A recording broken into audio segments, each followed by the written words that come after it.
Live team coverage starts now.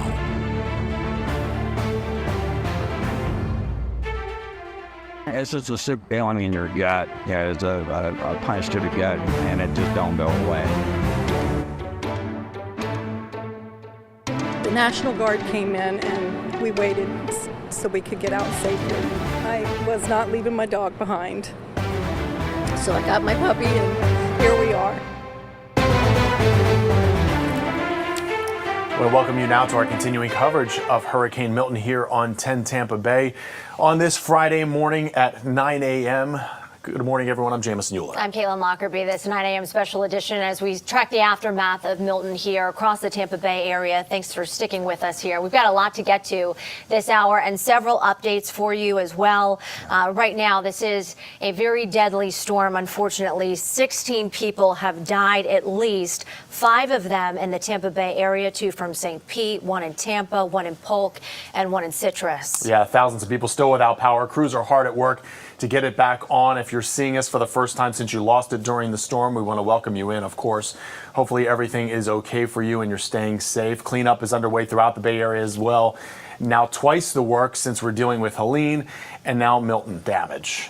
And just in, we do have some good news to report. Water service being restored on the islands of Anna Maria and portions of the town of Longboat Key, but there is still a precautionary boil water advisory in effect for much of the area too. So keep that in mind before you get ready this morning as you brush your teeth. And look at this, TPA officially open, but definitely backlogged right now. Just checking the flight status right now, there are 109 cancellations, 22 delays to let you know about. So even though the airport is open and operating, you definitely want to check with your flight before heading to the airport today. Going to be a lot of backlog as we get things back in gear after this storm. Absolutely. Let's go to Pasco County now, where they're issuing voluntary evacuations due to historic river flooding there. Impacts anyone living in those low-lying areas or flood-prone areas. The following neighborhoods in Elfers, Cypress Creek, at Worthington Gardens, and Thousand Oaks. We know that there were yet again more water rescues there in Pasco County, just like there were after Helene. We spoke to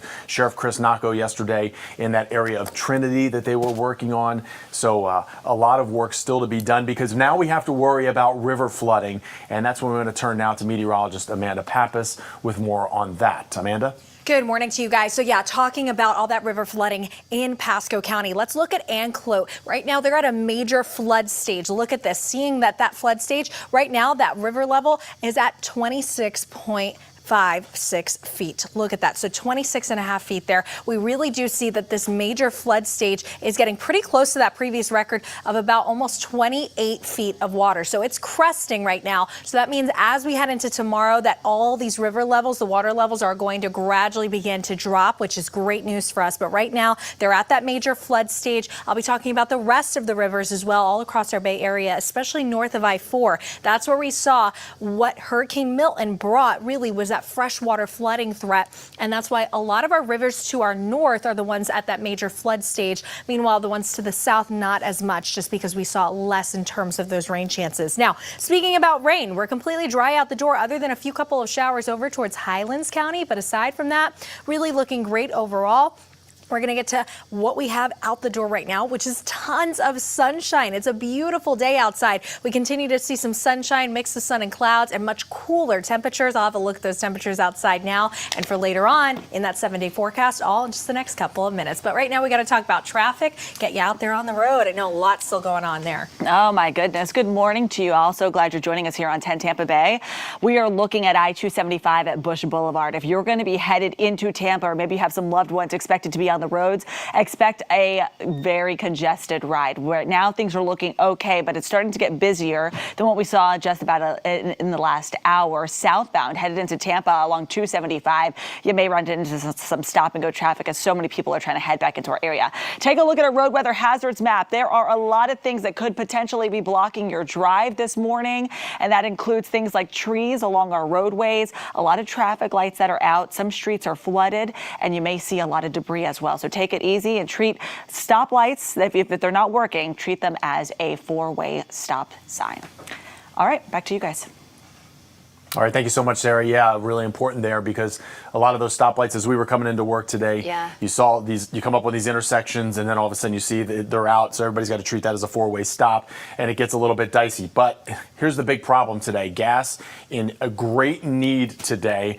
There's huge lines at any gas station this is open. And this is video from right across the street from where we are right now at I-4 in Hillsborough. Yeah, and it is quite the line out there and quite the mess when it comes to cars trying to get around that intersection there. So pack your patience is what they say, but it's really difficult right now. I know a lot of people really feeling desperate as they are seeing their tanks become empty and people are getting testy. High tension out there. Yeah, we don't need to be nice here. People are getting testy over there right now when it comes to who's in line, who's next, you're taking too long, how many of those jugs are you going to fill up. So just remember, we're all trying to get gas at this point. Right. So you got to be patient as we're trying to get that as well.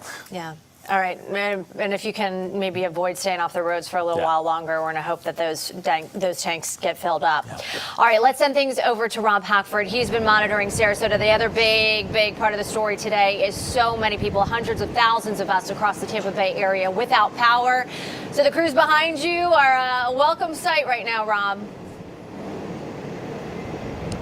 Yeah, indeed, guys. Caitlin and Jameson, those efforts to get 150,000 customers in Sarasota County, 70,000 customers in Manatee County get their power back on. Well underway behind me. We've had a steady line of utility trucks heading out of the staging area in Sarasota, right at the Sarasota Fairgrounds. Now, I want to have you get a sense of the scale here, the scale of this operation. We've got some drone video for you just at sunrise this morning of all these crews, utility and tree crews covering every parking lot your eye can see here.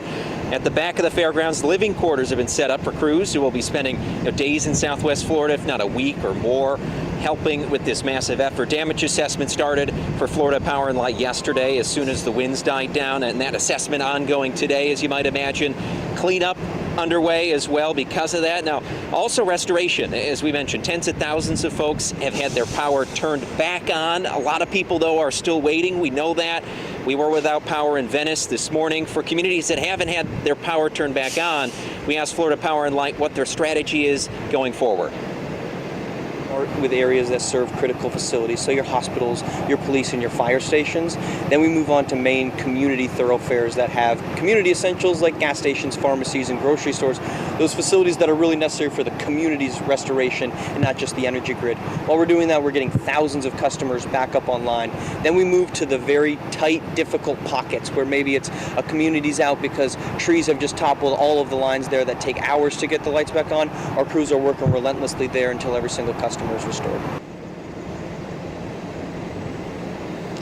Yeah, we got word that a transmission line actually had gone down by the airport, so the power isn't getting to your home because it isn't going out in the first place. The parking lot behind me, though, if you can see past these trucks here, it was full this morning, full even just a couple hours ago, so these crews are heading out, trying to get this work done. A lot more to do, though. Reporting live in Sarasota, Rob Hackford, 10 Tampa Bay. All right, Rob, thank you so much there. And another area that is really hard hit right now, especially when it comes to power and devastation, is Pinellas County. Our Miranda Parnell is live for us there this morning. She's in Gulfport, and similar to so many stories we're seeing around the Bay Area right now, Miranda, you guys are also having issues trying to find gas, and there's no power behind you either.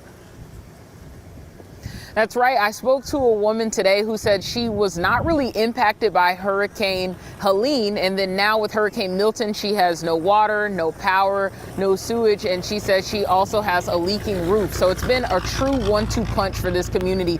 But as the sun gets brighter out here, we're seeing more people get to work. We've been seeing linemen come through down this main strip. We've seen tree cutters come through. And like Caitlin said earlier, if you don't have to be out and about, you might want to just stay off the roads. A lot of the roads around here are blocked off. Some of them are still impassable. I know that we said Gulfport police yesterday were already working to kind of move some of that tree debris out of the way.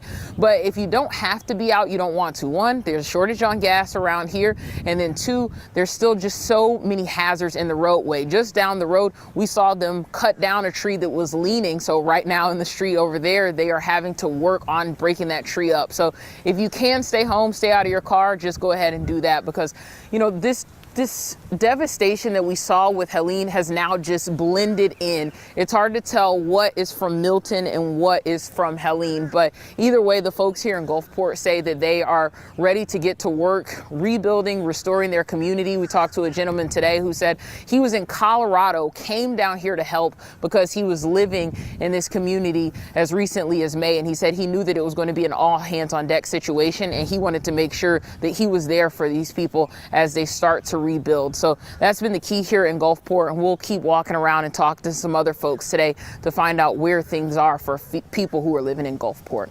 In Gulfport, Miranda Parnell, 10 Tampa Bay.